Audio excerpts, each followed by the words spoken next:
বাড়িতে রান্না করেছে পোলাও ভাত, আমার মেয়ে রান্না করেছে। তবে দেখি পোলাও ভাত তোমার এমনি ভালো লাগে না, তারপরে আবার পোলাও ভাত রান্না করেছে। তো খেতে মোটামুটি ভালোই লাগছে।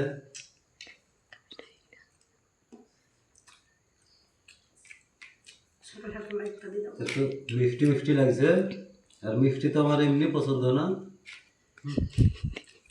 তারপর আবার পোলাওর সঙ্গে এই যে মাংস আছে, ও ডালও বোধহয় পোলাওর সঙ্গে খেতে হয় নাকি?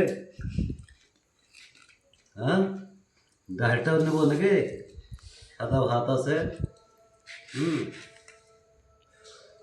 তো কালকে চলে যাবো, তো যত্ন করে খাওয়াচ্ছে আমার মেয়ে, একটু খেয়ে নিই যত্ন করে।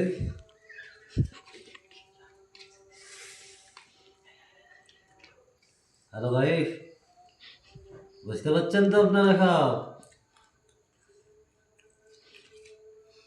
ছেলের থেকেই মেয়েই কত ভালো, তাহলে আর বোঝেন।